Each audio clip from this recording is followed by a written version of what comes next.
Before we get into this video, just wanted to make a quick little announcement so that we're all on the same page. I'm sure that all of you guys know from my recent activity in my videos that I had a conversation with Encore and had to take down all my videos there because I had table footage and footage inside the casino. So they know about my channel, know what I do, and unfortunately I can't really post any content from within the casino, which is totally fine. Just unfortunate that I had to take them down, but so we're in a situation now where I just finished re-uploading all those videos, and we're gonna be moving forward. We're still gonna be here posting on a consistent basis. I'm gonna be playing there a ton because it's super close to me. But one thing that might affect you guys in the vlog is that the production quality might be a little bit lower, mainly because I can't add table footage or anything like that. So it's going to be a lot of graphics and HUDs and stuff. So I'm going to try my best to make it look as aesthetically pleasing as possible.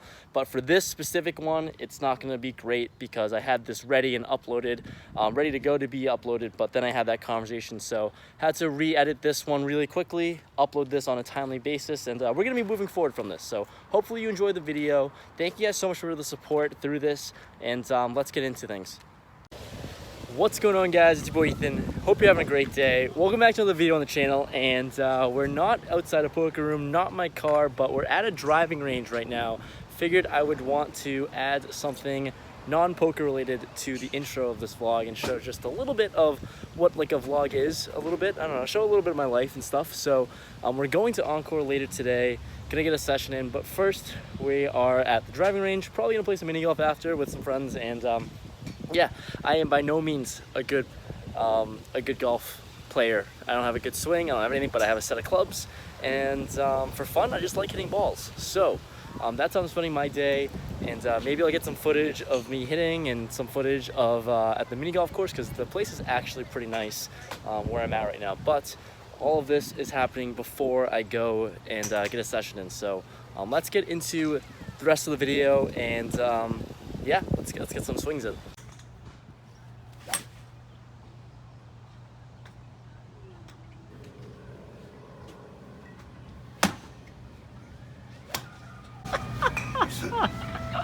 Maybe don't use that.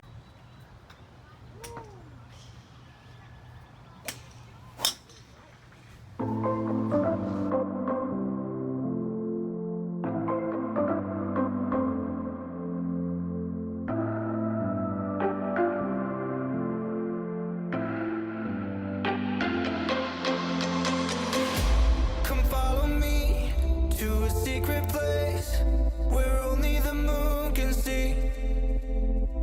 Beyond the shores, there is something more, just waiting for you and me. I see that you're yearning for something more. I feel the waves around me shaking me to my core. I can give to you everything you need. We can live on the water. Oh, there's something right about tonight. I come alive inside your eyes. Oh my god.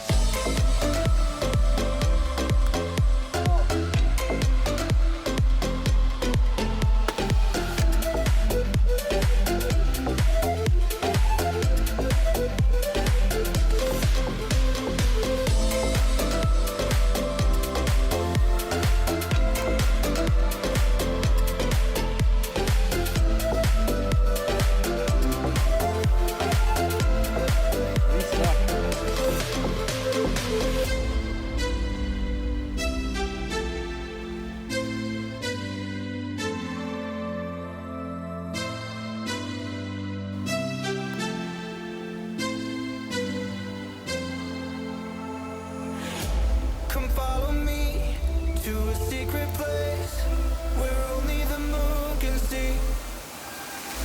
Beyond the shore, there is something more, just waiting for you. So you guys saw some really bad highlights of mini golf. Would have recorded more, but one, it was pretty ugly, not good at mini golf, and two, ran out of space on my phone. So that's unfortunate. But heading off to Encore now, but before we get there, I just want to give a quick shout out to Pre-Flop Apparel. If you like this shirt and other designs like it, check out the link in the description below. Use my referral code, it helps me out a ton, and would really appreciate it. So Creep Up Apparel, some poker designs and all that good stuff. So support me, that'd be cool, but I really like what they're doing, and check it out. So let's get into some hands of poker. Finally, we're gonna start the vlog. The first interesting hand we're going to go over today, we have 6-4 of diamonds in the small blind with 700 in front of us. We bought in for the max of 700, so under the gun player limps and folds all the way back to me, so I decide to limp as well, call the $3, and the big blind checks. So let's go 3 ways to a flop of Queen 6-6. Flopping trips here in a hand that I probably shouldn't be involved in, but we're here. Checks to the under the gun player, and he bets $15. Pretty small. I mean, rainbow board, there's not much to do. I have a 6, so I decide to flat. The turn is the 10 of hearts, bringing in a backdoor flush draw. Once again, I'm first to act. I check.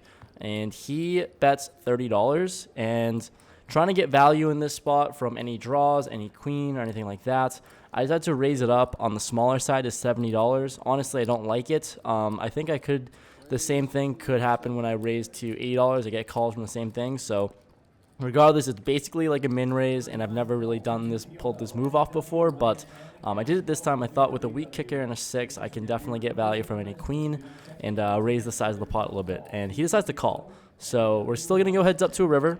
River is the 9 of diamonds, so it doesn't change a whole lot, and I'm trying to figure out a size in which I get paid. In this specific instance, I really just wanted to get some value out of my trip 6s here with a really bad kicker. So I decided to lead out and bet $50. It's super small, it's literally tiny, and it basically guarantees that he'll call with any part of his range, given the size of the pot and how small that bet is. He decides to call. I show, and obviously I'm good. I think I can definitely mix in some bigger sizings sometime, but I just really wanted to ensure that I make some money off of this hand. So got him to call, and we're going to move on. Next spot we're in, we have ace, queen, and diamonds in middle position with 800 in front of us. The player to my right limps. I decide to raise things up to $20. The player to my left calls, and the limper calls as well. So let's go 3 ways to a flop. I am second to act here. To a flop of king 8-6, 2 diamonds. Action checks to me. The player to my right checks to me, and I decide to c-bet $40 with my over and the nut flush draw. The player to my left calls the $40, and the player to my right raises. Raises it up to $120. It's a fairly small raise and small sizing, and also I've seen him raise fairly light in the past, so I figure that he's not always nutted in this situation. He doesn't always have a set or 2 pair or something like that. A lot of the time he'll probably just have like king queen, king jack, 1 pair hands, or maybe even a draw as light as that. So I decided to call because of all the equity that I have drawing to the nuts, and the player on my left folds. So we go heads up to a turn, which is the ace of hearts. So gives me top pair and a pretty good kicker, but also brings in a backdoor flush draw. He quickly checks after seeing this card, and I think I'm really good here a lot of the time. That was my read. Given the fact that he's actually raised super light and now he checks this turn, I think I have a lot of equity, and we might actually even be going for the same draw sometimes, but I decided to check it back knowing that he can be the aggressive type and bluff on any bricked rivers. So we're going to go heads up to a river, which is the beautiful 3 of diamonds. So giving me the nuts here, the nut flush, and he decides to lead into me $250.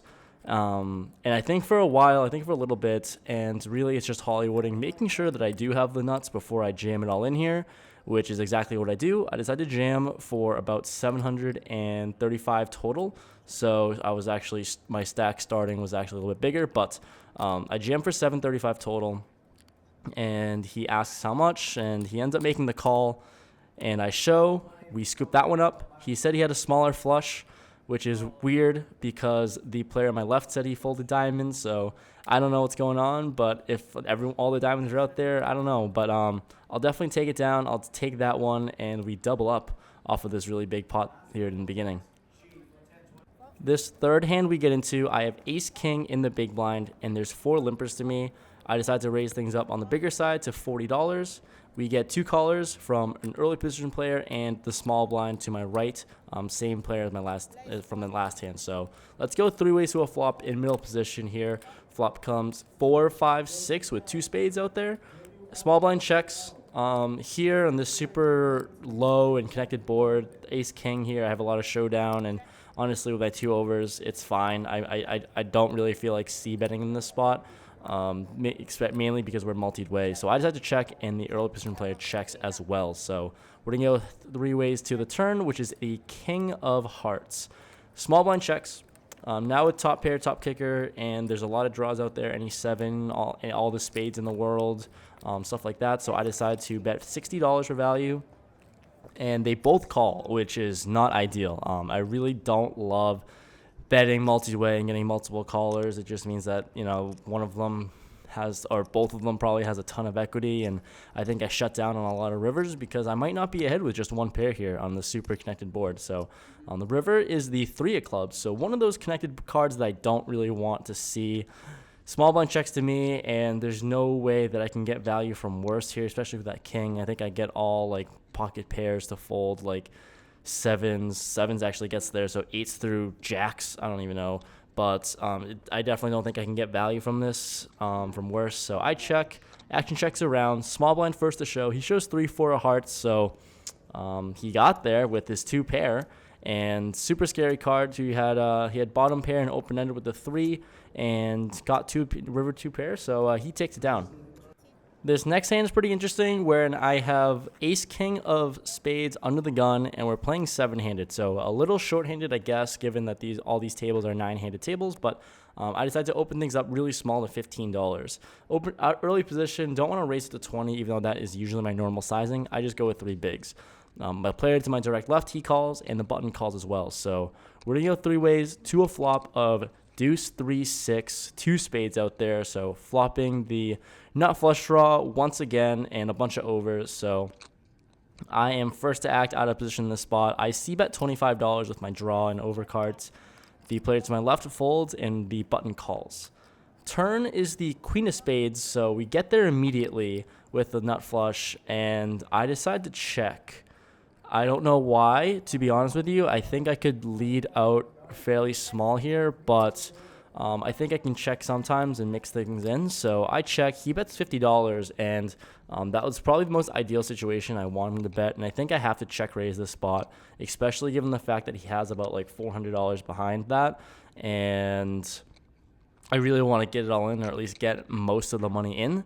So I decided to check, go for the check raise to $150. This seems really strong in my mind, because I think a lot of people who do check raise is very nutted and strong, especially when there are 3 spades out there. So I don't think I really get a whole lot of worse to call besides like flushes or something, or a set or a straight or something like that. But definitely don't get 1 pair of hands to call this bet. But regardless, I raised to $150. He thinks for a while and ends up actually jamming for $450 total. Obviously, I snapped this off, so we're going to go to a river card, which is the 8 of spades. I'm first. I decided to show first. I just, I have the nuts. I think I'm good. I mean, I am good here, so no need to force someone to show, especially when I snap call the all-in. Show my ace, king of spades, and we take it down and win another pretty big pot there. The next hand we play, we're in early position. I don't know what it is about Encore, but I just keep playing hands out of position, and it's always crazy. But we have king, queen of hearts. I open things up to $15. Once again, very small. I don't know why in this specific session I decided to raise things up small on the small side, but we get 4 callers around. So let's go 5 ways to a flop, unfortunately, of queen, jack, 4, 2 diamonds. Flopping top pair, and pretty good kicker on a wicked wet board. I decided to c-bet $40. The player to my direct left, who's also in the hand, he raises to $140, and action folds all the way back to me. And I'm in a weird spot here because looking at his, I just really don't love it. I mean, I think I'm good here sometimes, but honestly, I could be up against pocket 4s. I could be up against like 9, 10 of diamonds, which I'm still behind in. And given the fact that I have just top pair, a really good kicker, I don't want to play a huge pot against him out of position, and knowing that I'm going to face like 2 barrels if I do decide to continue here. So on any run out, I mean, I don't really feel good. I really don't feel good about a king popping out there. I really don't feel good about any cards popping out there. And I think I'm behind a lot of the time, especially equity wise. If has a hand like king 10 of diamonds, if he has 10 9 of diamonds, stuff like that, combo draws, and it just seems like I really didn't feel like playing a big pot, so I decided to lay it down here. Let me know in the comments what you thought about this fold with king queen on a queen high board. It was super connected, and I just didn't really feel like playing a bloated pot out of position. This next hand here is so interesting, and we will definitely talk about this one. We have king jack of spades in the small blind because, once again, out of position, it's absolutely crazy. Early position opens up to $20, and I don't necessarily know who exactly called, but there are 5 callers around, including myself. I think there were like 2 calls to me, and I decided to just flat here out of position. Didn't feel like blowing the pot up once again. So let's go 5 ways to a flop. We're in the small blind, so we already know we're out of position. 6 ways to a flop, and the flop comes king jack 5, 2 diamonds out there. We flop top 2, and we're out of position in a huge multi-way pot. So action checks all the way back to the early position pre-flop raiser. He fires a bet of $75, which is a pretty decently sized bet. It's 75 into 120. The hijack calls. Okay, cool. I'm at this point, I'm thinking about how big I need to raise it now. And before I can think of an actual number, the button calls as well. So we have 225 dead in the middle, and action's onto me, and I have top 2 out of position, and everyone else is fairly deep. There's still 2 other players left to act after me, and the other players who called are fairly deep. And I think I cover everyone to it basically. So thinking of a sizing, there's no way I can just flatten this spot. I decided to raise things up to $450. Pretty big raise, but I think the sizing's accurate considering that there's now whatever 225 plus 120 is in the middle. I already probably did the math on the screen, but whatever that is, I just don't hit whatever. So I raised it to 450, and the player to my left tanks and thinks for a fairly long time before ripping it all in. So he shoves for a total of $615, which I cover. And there's just so much in the middle, and I'm so confused as to what is happening, So there's an undergun player. She folds. The pre-flop raiser, who bet the 75, thinks for a bit and then folds. The hijack folds, the button folds, and action's all the way back to me. I call for the 200-ish more, or 150-ish more, 165 more. And we're going to go to a turn and river, and hopefully we can hold with our top 2 here. Turn's the queen of diamonds, river's the deuce of diamonds.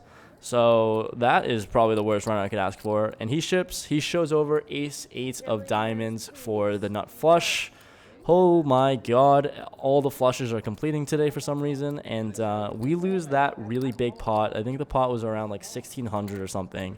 And unfortunately, we got it in good, and just didn't hold up. He said to justify his shove that there's just too much money in the middle, which is, I think, good and bad, I guess. I think it's totally fine. I wanted draws out of there. I thought my 450 raise would get him off, but he thought he was pricing the call and ship it to see a turn river. So the more interesting thing is the fact that everyone announced what they had, and they were talking about it because it was such a big hand. So take this with a grain of salt, but this is what people said that they have. You can't always trust everyone, but the pre-flop raiser said he had pocket aces. The hijack, who called the 75, said he had jack 7 of diamonds. Button player, who folded to my direct right, said he had king jack, and there's an undergun player who said that she had king queen. So that was absolutely insane. It seemed like something that you could see at like a live at the bike highlight. I wish I could show up the graphics and everything like that. That would have been really cool to see, but that hand was absurd. Too bad we didn't take it down because our stack would have been huge after this. Next spot we get into, we are under the gun +1 with 9-8 of clubs. There's an under the gun limp to my right again. I raise things up to $25, and we get 3 callers around. So once again, we're in middle position technically, but out of position to a flop of 10-9-6 2 spades.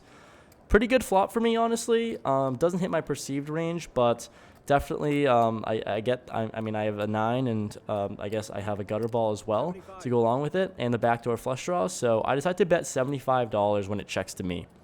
It folds to the undergun player, who decides to raise it up to $200. Fairly small raise. It looks like it's for value, but like once I said, we've been involved with this player a whole lot and in position, and we've seen him raise me light. I don't think he's necessarily making a move. I think he has a lot of equity, but it seems like he's going for spades and going for the flush draw.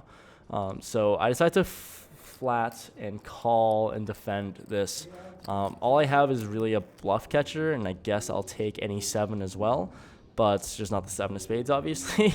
And so we're going to go heads up to a turn, which is the ace of spades. Spades gets there. It's supposed to be a good card for my range, and he checks to me. With my 9, I don't think I'm good here a lot of the time, because even if he was bluffing with some overcards or things with equity, that I mean, just having the spade get there is unfortunate. So I decided to check it behind.